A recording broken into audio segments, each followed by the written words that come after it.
Hi hello అండి, welcome to our channel. బాగున్నారు అందరూ?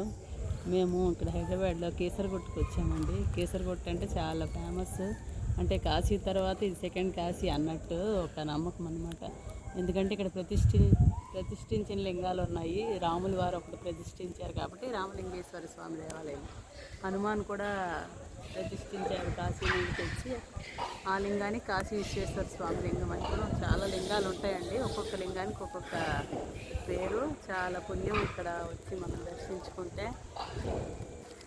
ఎంట్రన్స్లో చూసారా పై వరకు ఉంది, దీన్ని గాలి గోపురం అంటారు. లోపల లింగాలన్నీ ఉన్నాయి కానీ ఫొటోస్ వీడియోస్ తీయకూడదు అన్నారు, అందువల్ల అది మీకు చూపించట్లేదు.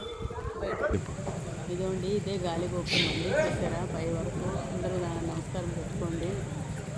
మనస్ఫూర్తిగా మనసు వాచకరణ దండం పెట్టుకోండి. ఎందుకంటే మనం వెళ్ళలేకపోయినా ఈ విధంగా మనసులో దండం పెట్టుకుని అది పుణ్యమే కదండి. అదో గాలి గోపురం పైన కలశాలాగా ఉన్నాయి చూసారా.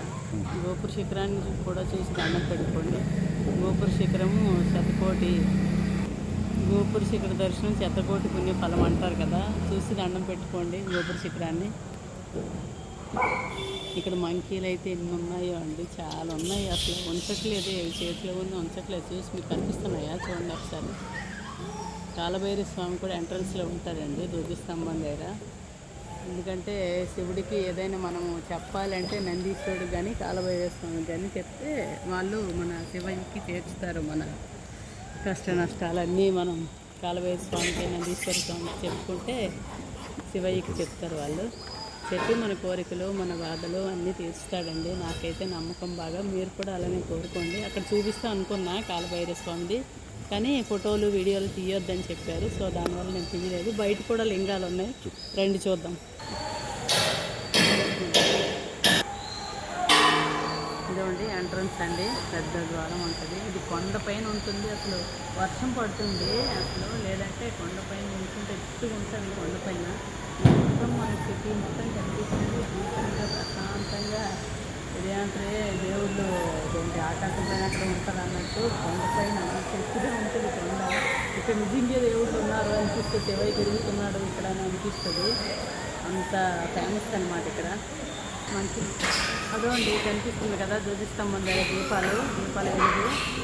దాన్ని చూసి కాలభైరవ స్వామి దాని ముందే ఉంటుంది అనమాట. ధ్వజస్తంభం ముందే ఉంటారు. దండం పెట్టుకొని దీపాన్ని తీసుకుని కూడా మనసు వచ్చాకన్నా మీరు మేము అందరం ఆయురారోగ్యేశ్వరికి ఉండాలని నేను కూడా మెచ్చుకుంటున్నాను. ఇదిగోండి శివయ్య విగ్రహం రూపంలో కూడా ఉన్నారు చూడండి, దండం పెట్టుకోండి. హనుమాన్ చూసారు ఎంత పెద్ద హనుమాన్, అసలు చాలా పెద్దగా ఉంటారు హనుమాన్. జై శ్రీరామ్. ఇదిగోండి బయట కూడా శివలింగాలు ఎక్కడెక్కడ ఎక్కువ ఉంటాయండి. అసలు మనం ఎక్కడికి చూసినా అంటే హనుమాన్ అంట లింగాలను తెచ్చి మొత్తం బయట కూడా ఇచ్చేసారంట.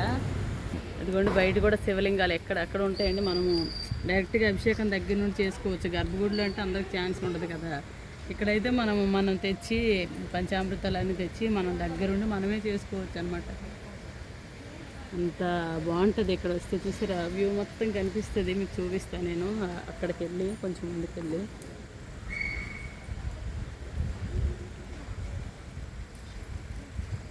చూడండి వ్యూ మొత్తం బాగా కనిపిస్తుంది. అంటే అంత ఎత్తుగా ఉంటుంది. గుట్ట అనే దానికి గుట్ట అంటే కొండ అని అర్థం కదా. పైన అదే గుట్ట అంటే కొండ అని అర్థం కదండి. అంత పైకి ఉంటుంది అనమాట, కొండ పైకి ఎక్కినట్టే అనమాట. అంత పైకి ఉంటుంది. చూడండి చుట్టూ వ్యూ చూడండి, లైట్స్ మొత్తం చుట్టూ తిప్పితే ఇదంతా కొండే ఉంది. కొండపైనే చూసారా శివలింగాలు ఎక్కడికక్కడ ఉన్నాయి. చూడండి శివలింగాలు చూడండి మొత్తం అన్నీ ఉంటాయి చూడండి.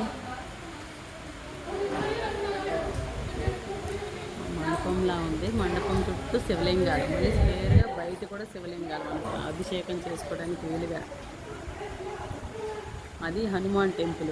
హనుమాన్ అమ్మవారు అందరూ ఉంటారు అన్నమాట ఊళ్ళో మొత్తం. ఇదిగోండి గోపురం చుట్టూ కూడా శివలింగాలు ఉంటాయి అన్నమాట. లోపల గర్భగుడిలో ఒక శివలింగం ఉంటుంది, రాముల వారు ప్రతిష్ఠించింది. అండ్ బయట కూడా చుట్టూ శివలింగాలే. దీనికి ఒక స్టోరీ ఉంది, అది ఒక పెద్ద స్టోరీలండి. కానీ చుట్టుపక్కల శివలింగాలు ఎక్కడ చూసినా. వర్షం పడుతుంది, అందువల్ల బయట వెళ్ళి అన్నీ మీకు కవర్ చేయలేకపోతుంది. ఓకే అండి, thank you for watching. Okay అండి, బాయ్ బాయ్. మళ్ళీ ఇంకో వీడియోతో వస్తా. బాయ్.